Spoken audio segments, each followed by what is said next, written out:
Audio Jungle.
Waalaikumsalam warahmatullahi wabarakatuh. Alhamdulillahirabbil alamin wassalatu wassalamu ala asyrofil anbiya wal mursalin sayyidina Muhammadin wa ala alihi wa sahbihi ajma'in amma ba'du qala rabbi shrah li sadri wa yassir li amri wahlul 'uqdatam min lisani yafqahu qawli amin ya rabbal alamin.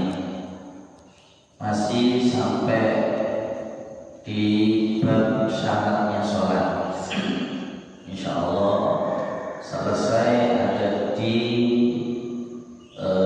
syarat yang ke-15 ya. Ada 15 syarat, sekarang ada di syarat yang ke-11. Asyaratul hadi asyar. Syarat sahnya sholat yang ke-11 yaitu tarkul af'alil katsirah, meninggalkan pekerjaan yang banyak atau bergerak yang banyak. Walau zada ruku'an, kalau orang tadi menambahi rukuk dalam sholat kemudian rukuknya ditambahi, misalnya seperti sholat kusuf gerhana. Gerhana kan rukuknya 2 kali. Ini sholat wajib tapi ikuti seperti sholat gerhana. Atau yang lain yang ditambah. Idealnya mungkin.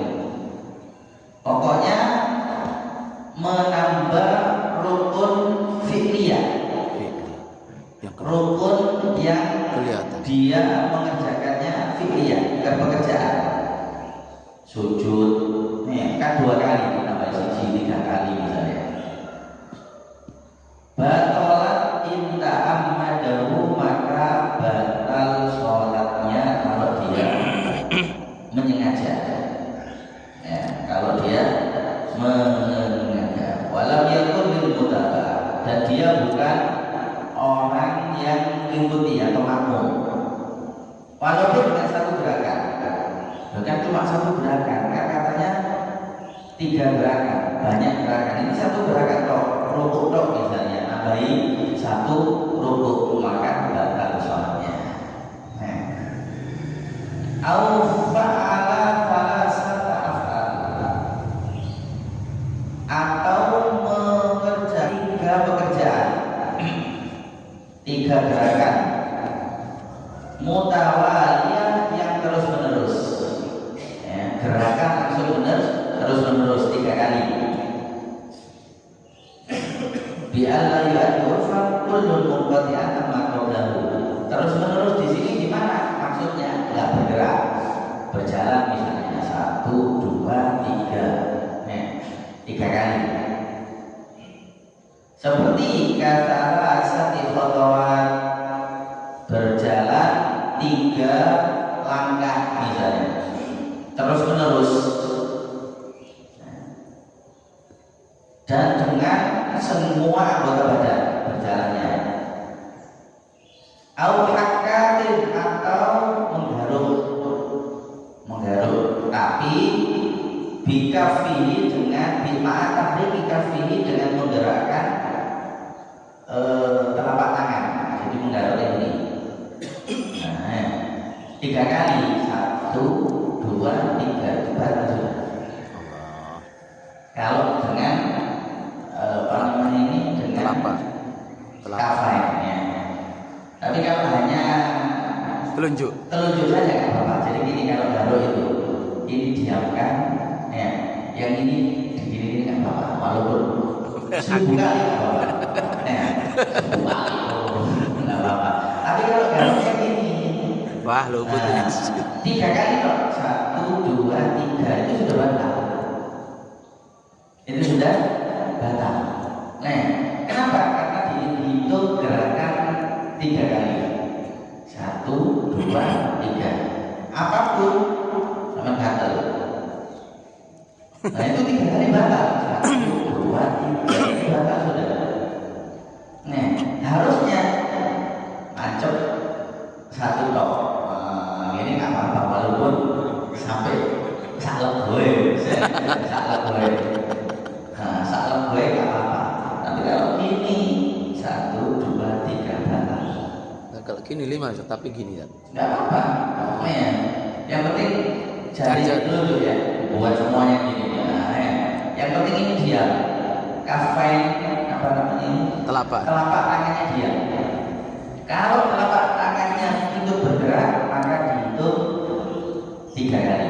Ya, dihitung seperti gerakan 3 kali. Ya. Oleh karena itu harus paham di dalam mengukurnya. Fi ghairi jarab, di selain ngukurnya tadi karena memang gatal atau ada hewan tumo misalnya atau yang lainnya. Enak seorang tumo itu bagaimana?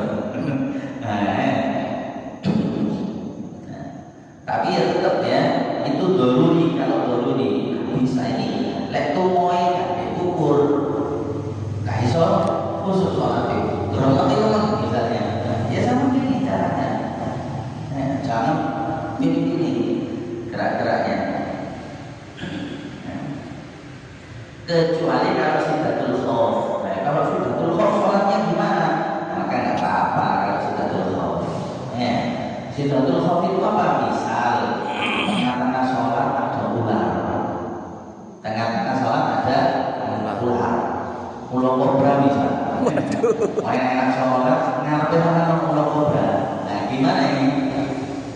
Dia apa lari? Ular kobra, ular. Yang benar adalah di sana pakai ini ular. Coba tenang ya, sama dengan pakai ular. Nah, ini kadang harus paham orang.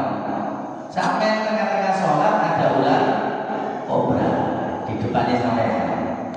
Nah, maka gimana? Gak apa-apa sampai bunuh.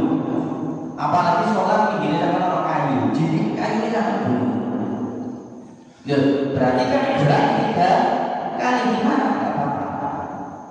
Gak apa-apa. Kenapa? Karena itu doruri, fi'lun doruri. Jadi ada sidatul khauf itu termasuk seperti sidatul khauf. Harus paham. Ojo boleh sholat, kamu sholat khusyuk, ojo khusyuk-khusyukan. Ono ulo kok berarti ini kalau mati ya.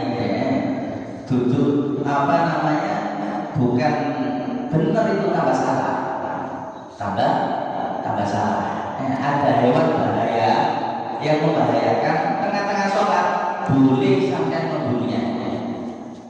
Ya, jangankan waktu sholat, luar sholat aja sampai sunnah membunuh, ada ular. Ya, misalnya sunnah dibunuh, maka tengah-tengah sholat boleh juga untuk melakukan, walaupun lebih dari 3 gerakan. Tengah-tengah sholat ada pencuri, ada apa namanya, jambret atau apa misalnya, hartanya sampai diambil, kasih namanya karena sholat, kasih isi duit di depan, dijepit nang wong, jangan kodak. Tapi nggak boleh bicara ya, nggak boleh maling nggak boleh, itu batal sholatnya. Nggak boleh bicara, bergerak lebih dari 3 kali tidak apa-apa. Di sini loh, ada ular lagi juga gitu, kalau batal ya. Jadi boleh bunuh, tapi nggak boleh bicara. Yang diperbolehkan itu gerakannya. Boleh bergerak lebih dari 3 kali ketika tadi itu ada maling misalnya, harta sampai diambil tengah-tengah sholat ada buat bahaya, boleh tengah-tengah sholat sapi ngamuk, nanti dibelek ngamuk, dia cuma kental itu hubur sampai boleh menghindar, berdoa kalau sapi pasal gitu. Kalau mencela sebenarnya, itu boleh menghindar. Tapi nggak boleh bicara. Sapi, batal. Di sini kita paham harus ketika ada mara bahaya, boleh untuk kita. Di sini disebutkan menambah pekerjaan tadi diwairinah biqatli hayya, selain dia mau bunuh ular. Jadi kalau tengah-tengah sholat ada ular, boleh bunuh ular walaupun dengan lebih 3 kali gerakan. Mau sapu, sampai 3 kali, 5 kali, sampai mati dulu nih, nggak apa-apa, diperbolehkan. Disinilah harus paham. Sama dengan ketika ada gempa, ada gempa, sholat tengah-tengah sholat di masjid ada gempa, coba musuh ke masjid, masjid itu berkabeh gempa menendok, jangan, kenapa? Lari keluar masjid, tapi jangan dibatalkan sholatnya.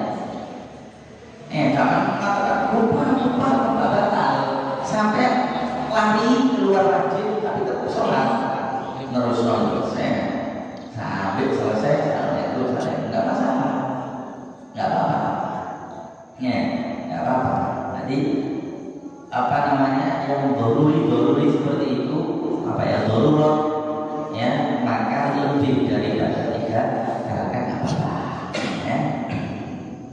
Jadi jangan dibatalkan, yang penting nggak bicara. Saya pernah ketika sholat salah tempat di Masjidil Haram, ketika sholat tempatnya orang tua sama naskah itu ternyata hari ini saya tetap sholat sampai indah tempat ini. Yang penting kan kita nggak nggak Laskar. kita harus sholat setelah salam, salah itu orang mau bukan orang ini sholat.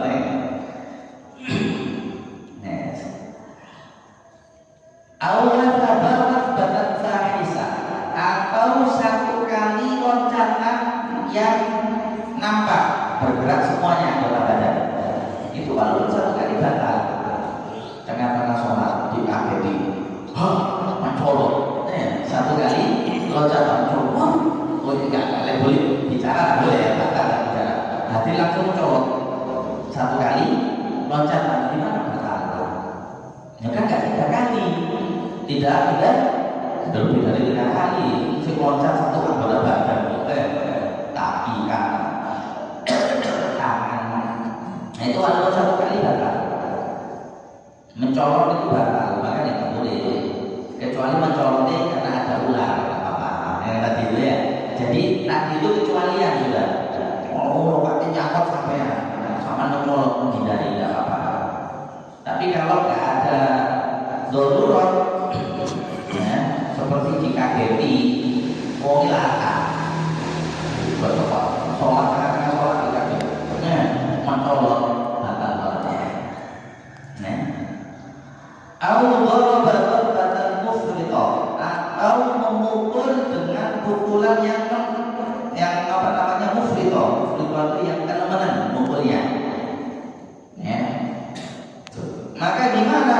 Batalan sholatuhu, batal sholatnya.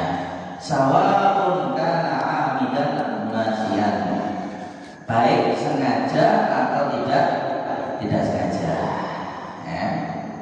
Baik sengaja atau tidak sengaja tetap batal. Wala yadurru fi'lul qalil, dan tidak apa-apa gerakan yang sedikit,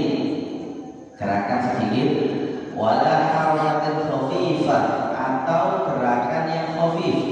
Gerakan khafif itu apa khafifah? Bukan khafifah. Gerakan yang khafif itu ya tadi itu gerakan apa namanya? Jari-jari. Jari-jari. Ini apa namanya? Alis. Mata ya. Nanti waktu sama sholat apa namanya kedipik saya nggak batal. Nah itu gerakan khafif ya. Nggak boleh gerakan 3 kali. Akhirnya sholat mendeling. Nggak apa-apa kalau ini gerakan ini yang diperbolehkan. Nggak apa-apa. Itu dihitung khafifah ya, gerakan yang khafif yang ringan.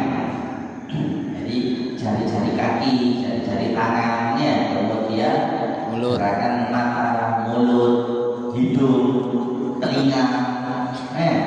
Sholat gerak-gerak sendiri misalnya, walaupun apa namanya banyak nggak apa-apa. Yang penting tidak dibuat mainan, ya. Nah, kalau dibuat mainan, walaupun sedikit bakal. Dibuat gerakan mata, buat mainan, sholat tengah-tengah sholat mau liwat. Ambil apa namanya gerakan mata, ini ngedikan mata gimana? Nggak bisa batal, karena buat mainan. Sholat misal, telinganya bisa bergerak, digerak-gerakan ini. Jadi orang ketawa bisa batal kalau dibuat mainan. Kalau nggak buat mainan nggak apa-apa, ya. Katahrikil asobid, seperti menggerakkan jari-jari tadi. Makanya kalau sampai gatel, ya gatel itu kan cara garuknya gimana tadi itu? Tempat gatelnya yang mana? Oh sini misalnya. 1 kali toh. 1. Setelah itu jari-jari kamu akan gerak guys. Ini nggak apa-apa. Walaupun jari-jari 2 tidak apa-apa. Jangan gini. Kalau gini itu batal. Karena termasuk gerakan bukan khafifah, gerakan yang sakila. Walaupun cuma 1, 2, 3, itu gerakan 3 kali. Ya. Yang terpenting lagi juga dalam sholat, ketika takbir ini 2 tangan. Ini kalau gerakannya lebih dari 2 kali itu sudah 4. Allahu Akbar. Kan harusnya semuanya ini. Ya. Kalau masih ada gerakan lagi itu bisa batal. Allah, muter-muter misalnya. Kecuali kalau gerakannya langsung tidak berhenti. Kok ada berhentinya? Itu bisa dihitung 3 kali, kecuali kalau langsung. Kan tangan dulu, kanan dulu, bukan muter sunnah ini. Allah, kanan dulu baru begini. Jadi nggak usah muter-muter. Jadi keliru kalau ada orang muter-muter ini. Sunnahnya kanan dulu. Allah, ini kanan.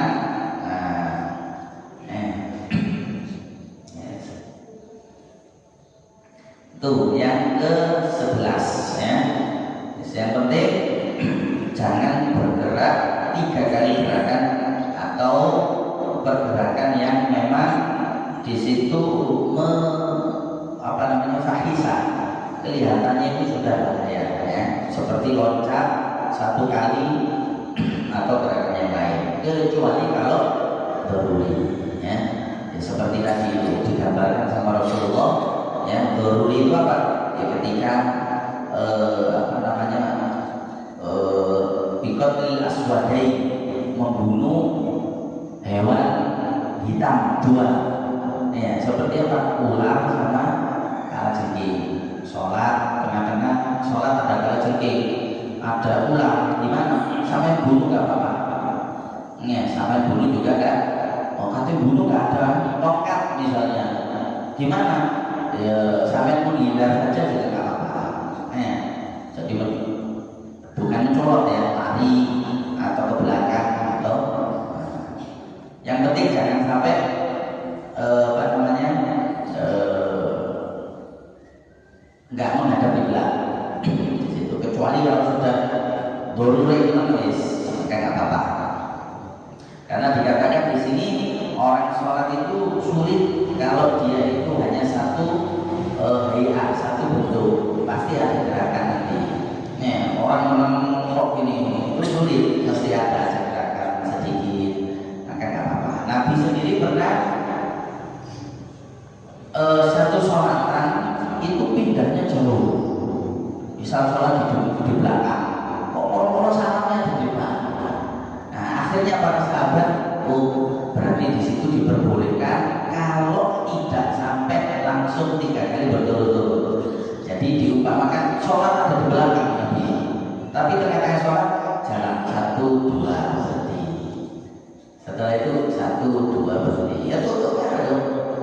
Yang penting 2 kali berhenti, 2 kali berhenti, tidak sampai 3 kali gerakan. Baik. Asyadul tsani asar, syarat yang ke-12. Tarkul akli syurbi, gak boleh makan, gak boleh minum, jelas. Gak boleh makan, gak boleh minum. Fa'in akala qalilan, kalau makan sedikit, nasiyan lupa, jahilan bitahlimihi, gak ngerti, baru masuk Islam misalnya, sholat sampai umur bermain misalnya, memang baru masuk Islam gak ngerti, maka gimana? Lam takul, maka gak batal sholatnya kalau gak ngerti ya. Nah, cuma kalau sekarang gak ngerti di daerah di sini yang gak ngerti di sini, satu karena baru masuk Islam, kedua karena jauh dari ulama. Jauh dari ulama. Nah, jadi kalau di Jawa insya Allah tidak termasuk udur. Karena apa? Ulama yang memakai, pengajian yang memakai. Lek gak ngerti bukan karena ulamanya, karena dia gak dulu belajar. Gak dulu belajar. Berarti kalau makan banyak lupa gimana? Ya batal. Beda dengan puasa. Sampai poso lali, awan-awan mari nyambut ngombe enak. ngombe es bisa. Oh, seger es. Alhamdulillah. Musuh aku misalnya. Gimana? Alhamdulillah. Kenapa gak batal? Karena lupa. Sampai tambahin alhamdulillah. Alhamdulillah dikei lali ngomong. Akhirnya bisa sak gelas. Seneng apa maneh nek ngombe iku sing enak. Nek makan sak piring itu laline kadang-kadang biasa. Poso makan sak piring. Nek sak piring barine. Kan poso ya lagi biasanya ketemu. Ampun wis. Laline. Lek ngombe biasanya bisa kadang minum terus mari ngombe kayak kulitnya Bu, saya puasa. Tapi lupa gimana? Enggak apa-apa. Kalau sholat walaupun lupa makan banyak tetap batal. Karena sholat lupa dikei sate umum pangan batal juga. Kalau sholat nggak bisa. Kalau sholat walaupun lupa tetap batal. Itu makan dan minum ya. Asyadul tsalis asar, syarat yang ke-13. Allah yudiya ruknun qawli au fi'li ma'asyak fit tahaddud. Tidak boleh meninggalkan satu rukun. Ya, baik rukun qawli, rukun ucapan seperti apa? Fatihah, au fi'li atau pekerjaan seperti ini dan nggak boleh meninggalkan kalau sengaja. Ma'asyak fit taharrum, apalagi ragu di dalam takbiratul ihram, takbir atau niat. Gimana? Maka nggak boleh batal di sana. Au yatul zaman syak, atau panjang zamannya ragu. Jadi ini lali. Saya sholat tadi takbir dulu apa enggak? Ini nggak tahu ini gambarannya wongnya lupain teman dipikurin teman ini. Jadi tengah-tengah sholat saya sholat tadi takbir apa enggak ya? Moro-moro sampai lupa, benar-benar ragunya lama. Nah ini bisa batal. Ini bisa batal, nggak boleh ragu. Kalau takbir dengan niat, nggak boleh ragu. Ya harus benar-benar yakin. Kenapa? Biar kalau ragu itu teman-teman orangnya lupanya. Nggak boleh ragu di dalam takbiratul ihram atau niat. Apalagi sampai salam. Nah ini nggak sah sholatnya nanti. Nggak sah. Nah, kalau yang lain ragu masih boleh diingetin aja. Baru kalau lupa nanti ditambahi satu rakaat. Nih sampai ragu rakaat pertama nanti saya baca Fatihah enggak? Ingat sampai lali. Aduh belum Fatihah tadi. Gimana? Sampai menambah satu rakaat masih bisa. Takbir bedanya ini nambahin opo gitu. Jangan lupa takbir saya takbir benda. Katanya nambahin satu rakaat juga bisa. Kenapa? Takbir sama niat ini pertama kali. Jadi nggak boleh ragu, nggak boleh ditinggalkan. Beda dengan yang lain tadi. Kalau Fatihah, Iqtidal, ruku lupa nggak kerjakan dalam satu rakaat, nanti nambah satu rakaat. Takbir sama niat. Ini gambarannya mungkin wikutnya teman. Wikutnya teman sudah. Mosok sholat moro-moro Bismillahirrahmanirrahim kalau takbir kalau. Nah di sini makanya bahaya kalau ragu di dalam takbir. Syarat biasa. Syarat yang ke-14. Ya. Allah yang qad asla au yataraddad fi qadhiha. Tidak boleh niat memutus sholat. Tidak boleh niat memutus sholat atau ragu di dalam memutusnya. Misal tak batal mau tidak sholat, tak batal mau tidak, itu nggak boleh. Jadi ada niatan mau tak batalkan sholatnya atau tidak, itu nggak boleh. Jadi harus yakin sholat itu, nggak boleh ragu. Apa mau nggak ya? Kok ada sholat mana? Itu nggak boleh. Seketika itu kalau dia ada niatan seperti itu, batal sholatnya. Atau niat memutus sholat tambah. Kalau niat memutus sholat, niat tok saja sudah batal. Niat tak batal terus. Walaupun sampai belum gerak, belum apa itu sudah batal. Niat memutus sholat atau ragu di dalam memutusnya. Ragu di dalam memutusnya. Tidak boleh. Makanya yang ke-15 dibedakan. Syarat yang terakhir itu apa? Ada mutakli qadhiha bi syai'in. Tidak boleh menggantungkan memutus sholat dengan sesuatu. Ini juga nggak boleh. Sholat tengah-tengah kaki sholat nunggu orang. Ini ada orang mau nyaur utang. Itu udah ya nggak komen. Sampai itu belum sholat ini. Ya, letak tunggu tok ya lek mari kita golek kata teko. Gak sholat saya. Terus gimana? Kalau orangnya datang saya sholat, kok nggak nyaur boleh ini. Nah ini bingung sudah. Akhirnya dia niat, wis sholat aja wis. Nanti lek orang assalamualaikum ya tak kalau sholat ini. Kalau orang yang nyaur bukan datang ya tak bakal. Nanti sholat nanti kalau misalnya tengah-tengah sholat ada orang mau nyaur utang apa batal. Itu gimana? Gak boleh. Sholatnya sudah gak sah. Mulai awal sudah gak sah. Sudah mulai awal sudah gak sah. Walaupun ternyata sholatnya sampai selesai orang yang nyaur utang itu tetap gak sah sholatnya. Sama dengan perempuan misalnya sholat mendung kan udah mimpi mimpi pakaian atau mimpi karak apa gitu mau dilepas si mamel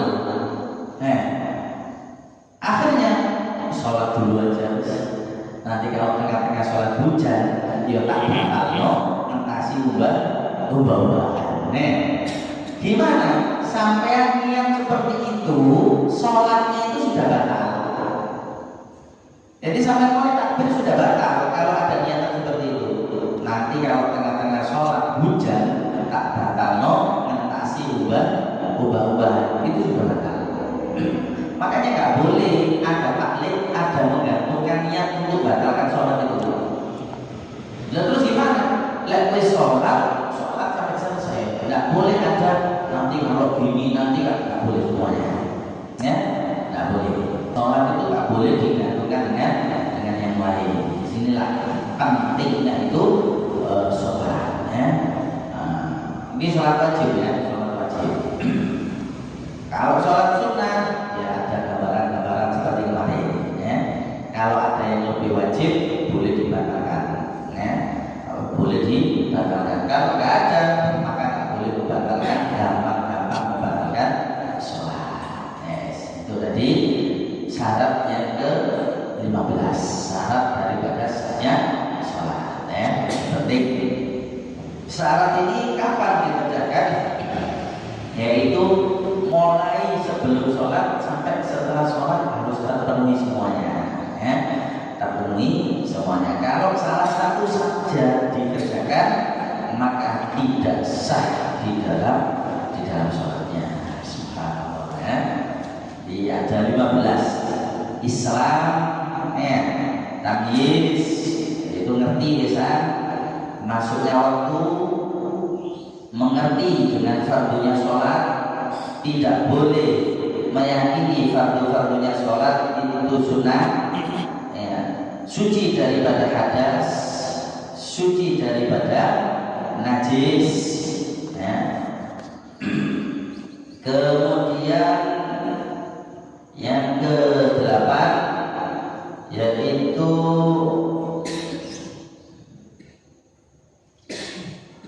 menutup aurat ya. Aurat laki-laki perempuan harus semuanya ya. Kemudian yang ke-9 menghadap kiblat ya. Tata cara kiblat di mana semuanya harus paham. Kemudian yang ke-10 ya yaitu nggak boleh berbicara yang tadi itu ya. Yang ke-11 nggak boleh makan nggak boleh bergerak 3 kali ya. Yang ke-11 yang ke-12 nggak boleh makan ya. Yang ke-13 tidak boleh meninggalkan satu rukun saja ya, satu rukun saja. Kemudian seperti apa iktidal, ruku, sujud itu rukun semuanya nggak boleh ditinggal ya. Yang ke-14 tidak boleh niat memutus sholat. Hanya ke-15 tidak boleh menggantungkan sholat dengan sesuatu.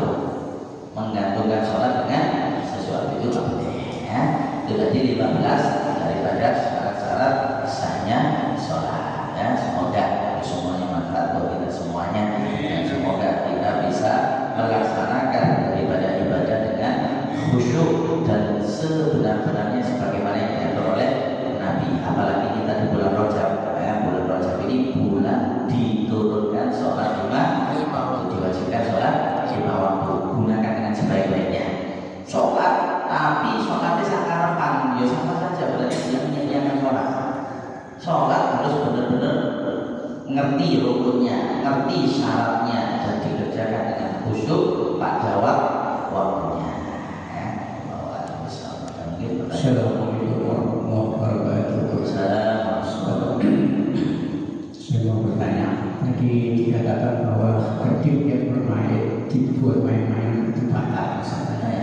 Kemudian ini, ketika kita sholat itu ada anak kecil ataupun cucu kemudian bertanya, yang anak kecil ya, sholat menghadap dia, Bapak atau Bapak, saya Iya, gimana kalau kita memberikan misal dengan ketimbang dijual satu kali, itu kan paham. Ya. Kemudian kan seperti kan, itu pernah terjadi. Kemudian yang kedua, ketika sholat kita di pinggir dipan tempat tidur, kemudian ada anak kecil. Kemudian anak kecil itu sampai lama-lama minggir, itu mau jatuh, gimana? Apakah kita bisa mengambil kemudian ditaruh di tengah biar tidak jatuh? Terima kasih. Waalaikumsalam. Yang pertama, menjawab daripada jawaban orang yang bertanya atau orang kecil yang bertanya. Gimana? Kemarin kita bahas masalah ucapan ya. Ketika tengah-tengah sholat ada tamu, cara jawabnya pakai Al-Quran. Udkhuluha bisalamin amin. Kan ada kan? Apalagi kalau namanya Yahya. Ya Yahya khudil kitab bidua. Yahya, ini ambil kitab itu. Jumhur kitab itu. Dipakai bahasa Al-Quran gimana? Itu sudah batal.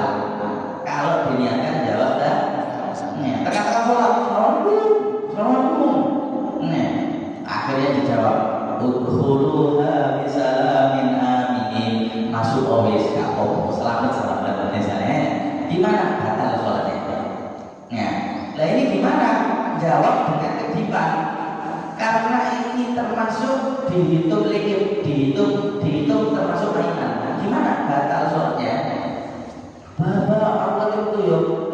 Misalnya dengan kedipan atau dengan apa namanya? Antumnya, aku itu ya. Misalnya gimana? Batal sholatnya. Itu sudah dibantu di apa? Termasuk lain, termasuk mainan. Ya, jadi termasuk mainan, nggak boleh. Karena apa? Bukan termasuk doruri. Beda yang kedua. Yang kedua gimana? Tengah-tengah sholat ada cucu misalnya mainan, mau jatuh. Ini bahaya jatuhnya, ya jatuh ke bawah atau mau ketibanan. Gimana kita ngambilnya? Nah ini doruri, nggak apa-apa. Ini doruri nggak apa-apa. Nyelamatkan tadi itu. Jadi tengah-tengah sholat bisa sambil ngejek, nampani misalnya. Nah ini termasuk doruri. Itu nggak apa-apa seperti itu. Jadi harus dibedakan mana yang doruri, mana yang libi. Mana yang mainan, mana yang doruri. Maksud jawab apa namanya, orang mau izin harus dijawab kan nggak perlu kalau nanti dia dalam keadaan sholat.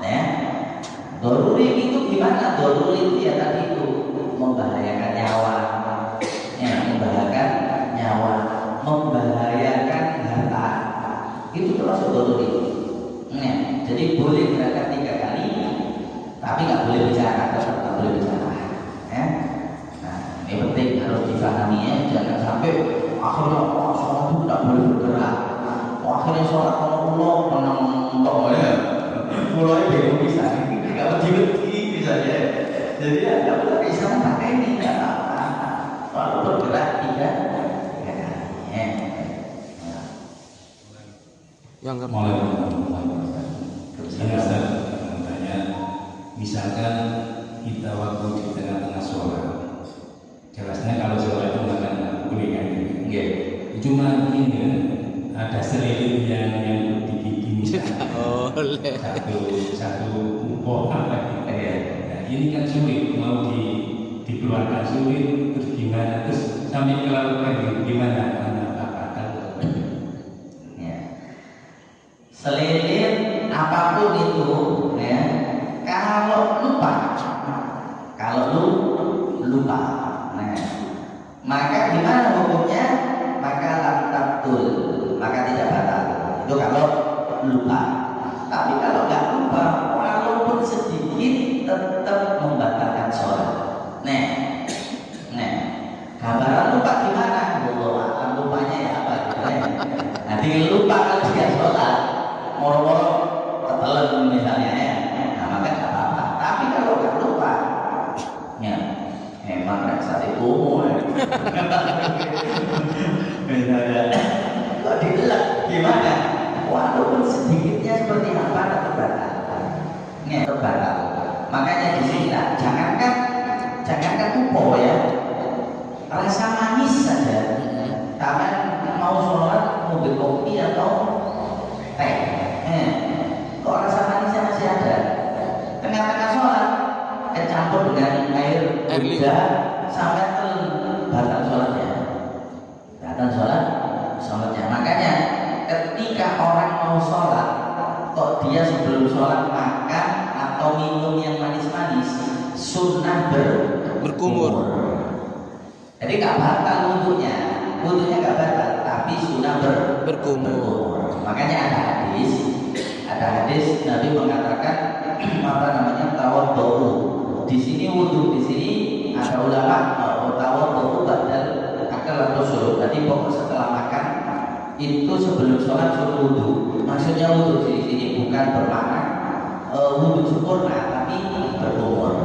Supaya tadi itu tengah-tengah sholat nggak selilit atau nggak ada sisa-sisa makanan, sisa minumannya sampai.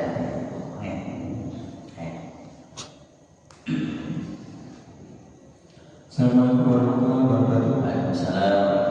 Ada dua pertanyaan Ustaz. Yang pertama, bagaimana pergerakan makmum masbuk ketika ditekuk untuk mundur? Bagaimana cara gerak mundurnya Ustaz? Ketika mau mundur atau ke depan, kan sunnah misal di depan belum rapat ada segan, itu sunnah sampai tutup sampai ke depan. Atau ketika sholat sudah lengkap, ada orang baru datang mau buat soft sendiri, kan itu kalau sendirian makruh. Kalau sendirian makruh, soft misalnya buat soft sempurna. Satu orang datang sendirian mau buat soft di soft ketiga, sholat takbir kan sendirian, itu makruh hukumnya kalau sendirian. Kenapa? Ibaratnya setan tuh, ya, diganggu gampang gangguannya, itu makruh. Sunnah ngajak satu orang yang di belakangnya untuk yang di depannya untuk ke belakang supaya berdua. Itu kalau yakin nggak ada makmum lagi. Kalau yakin nanti ada makmum lagi, ya nggak apa-apa, nggak usah nempuk gitu. Kalau yakin nggak ada makmum lagi boleh. Dan nempuknya itu bukan sebelum sholat, tapi setelah sholat. Jadi ini gambarannya, takbir dulu, Allahu Akbar. Setelah itu sampai megang, bukan nempuk ya, nggak boleh nempuk. Megang gini loh, ngasih isyarat toh. Kalau nempuk tadi seperti tadi bisa batal. Segitu bukan ditempuk, batal sholatnya.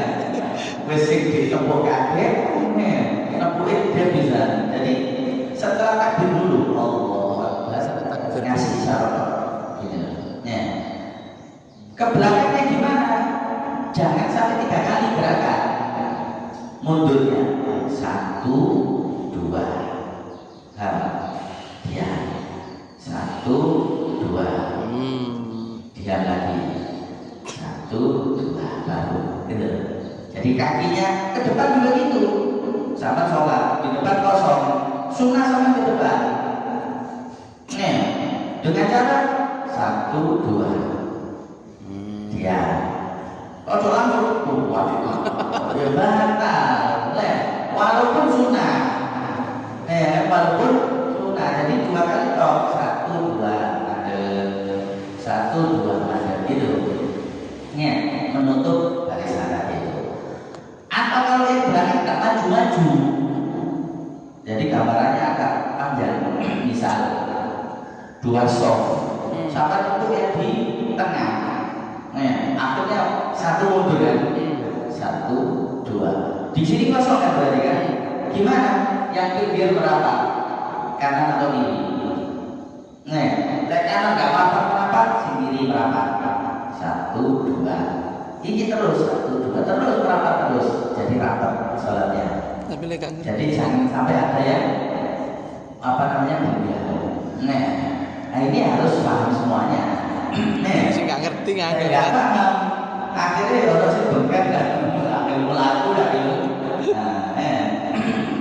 itu sunahnya seperti itu dalam sholat. Jadi nggak apa-apa ada gerakan, tapi tidak boleh 3 kali berturut 2 kali ya. Gambarannya gitu. Jadi misal tengah-tengah sholat ada yang batal di sholat pertama, gimana cara menutupnya? Ya tadi itu yang pinggir merapatkan ke sini atau yang belakang maju ke depan. Apa yang belakang maju ke ditunggu-tunggu orang maju sisi buri nggak ngerti koyo misalnya sih apa yang pinggir rapat, nah, terus rapat sini terus, nah, sehingga rapat benggaknya pinggir dewi nggak masalah ya kan, yang benggak kan akhirnya lagi sana sendiri kan nggak masalah. Yang penting yang di tengah ini semuanya rapat dalam sholatnya. Terus kalau Ustaz, kita Mas Bugi ya minta yang depan ini untuk ke belakang tapi gak mau, gak ngerti Ustaz, terus pun dia apa kemakruhannya masih berlaku? Kalau yang belakang kok gak belum mundur gimana? Ya sudah, gak sunnah, itu sunnah hukumnya. Itu punya sunnah. Ya, jadi kalau sunnah misalnya sama sudah ingatkan kok gak belum mundur gimana? Gak usah dipaksa. Ya, dipaksa gimana? Tak masalah yang maksa, sunnah kok.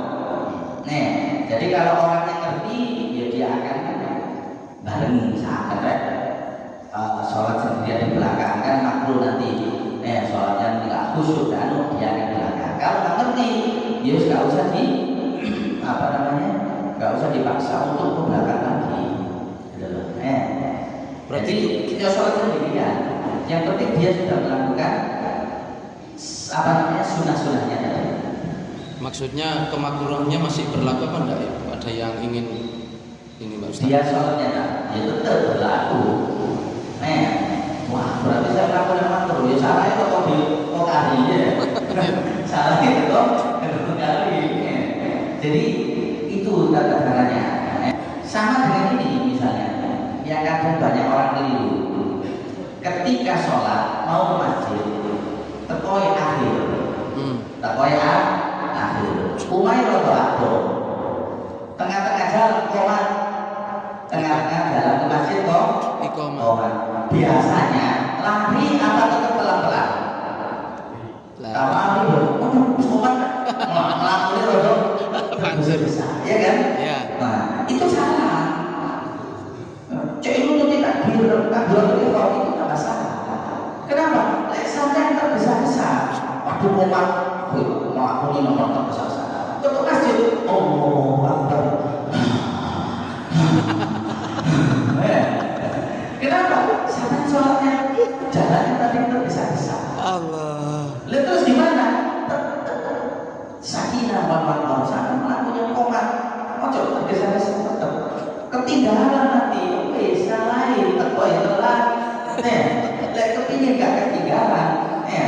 Si Adam terus nang masjid to. Nah, nuruti takbiratul ihram di situ. Ini loh, ada banyak salah kaprah. Ya kan? Ya. Mana sudah wis, lek wis komat pasti berlaku. Ya, Ustaz. Ini akhirnya sholatnya tambah gak khusyuk. Lari. Waduh, cuy lo tuh tidak takbiratul ihram. Enggak mau. Alhamdulillah. Disitulah tata cara harus kita bahas. Terus terakhir.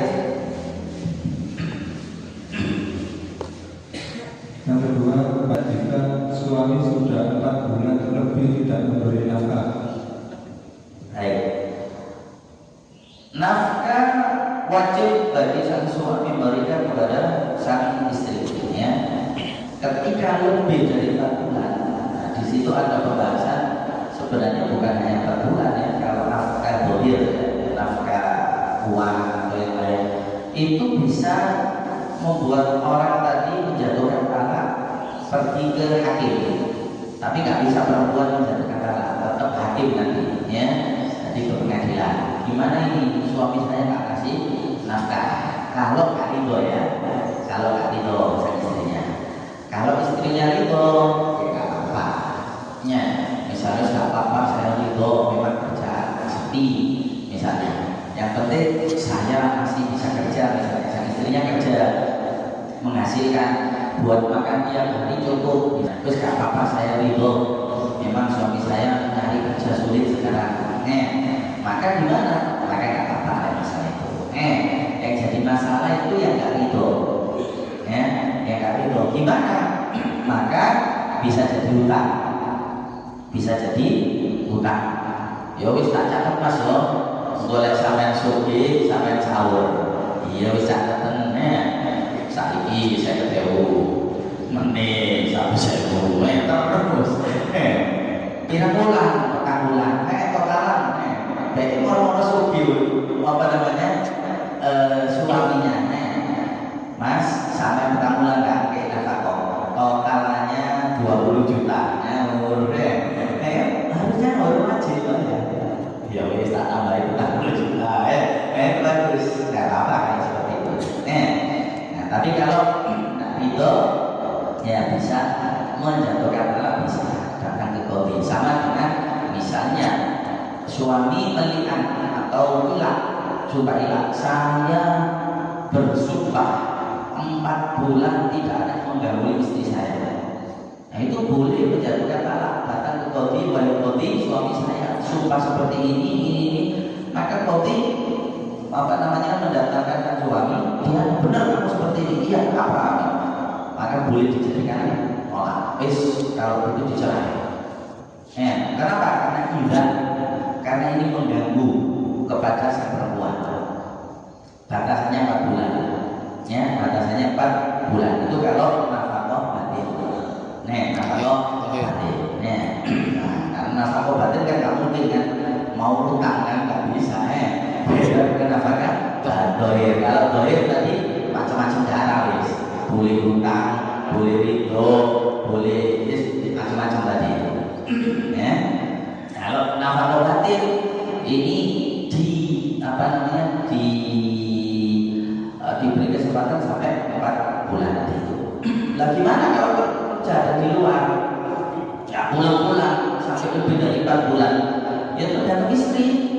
Istri kan itu apa enggak? Kalau nggak itu, Mas, ya apa ini? Aku mulai sampai 5 bulan. Saya butuh nafkah batin misalnya. Wajib sang suami mendatangi. Kalau enggak, ya wes kalau begitu aku kan hakim cerai aja wes. Wah, apa kerja setahun nggak boleh misalnya. Boleh cerai. Kalau boleh kan bisa dikirim dan enak. Nah, suatu batin nggak bisa. Nah, di sini harus ada komunikasi dengan sang istri. Jadi intinya kalau suami istri itu saling mengerti ya kepada pasangannya itu enak. Jadi intinya itu pernikahan itu bukan ibu-ibuan. Saya laki-laki, saya harus pemimpin. Nah, memang ada pemimpin, ada bawahan, tapi pemimpin dan bawahan harus satu sama lain saling menghargai. Oh, ada kekurangan pemimpin, bisa dihargai. Kebalikannya royosannya. Oh, sudah ditolak jelek itu. Rakyat juga gitu. Rakyatnya misalnya, oh ada kekurangannya, kurang ini, kurang itu, tapi kan juga ada baiknya. Nah, saling menghargai. Pemimpin sama rakyat saling menghargai. Nanti dulu hujat-hujatan pemimpin ngelak rakyat kok aku ngelak misalnya rakyat itu pemimpin itu Anda saling menghargai. Suami istri juga gitu. Oh kasihan suami saya, istrinya jadi saling disitulah memang pahala yang besar itu saling menghargai. Makanya kan pernikahan itu yang paling besar salah satunya saling menghargai. Perempuan sabar dengan kelakuan sang suami sabar dengan kelakuan sang istri. Baru di situ akan ada sakinah mawaddah. Gak mungkin gak ada kesabaran itu harus. Wah, tak bisa kalau sabar ya rabi. Rabi lah bersabar. Rabi sangat model akhirnya. Nah kalau 2 orang itu pasti harus ada kesabaran untuk supaya berlaku. Semoga manfaatnya semuanya. Semoga di bulan Rajab ini kita semuanya mendapatkan. Amin ya Allah. Ya Allah berkahi Allah. Kita sampaikan bulan Ramadan. Ya Allah, amin, amin, ya Allah, amin. Ya, dulu fi taatillah. Ya Allah, amin. Semangat ibadah di bulan Amin, ya Ramadan. Allah. Bisa melaksanakan ibadah Amin, puasa, ya Allah. lainnya, dan keluar Amin, ya dari bulan Ramadan, Allah. dosa-dosa kita semua Amin, diampuni ya oleh Allah Rabb. Subhanahu wa Ta'ala, dan kita diberikan kesempurnaan umur Amin, bisa ya ikuti Allah. Ramadan Ya Allah, amin. keadaan sehat Wal afiyah, amin.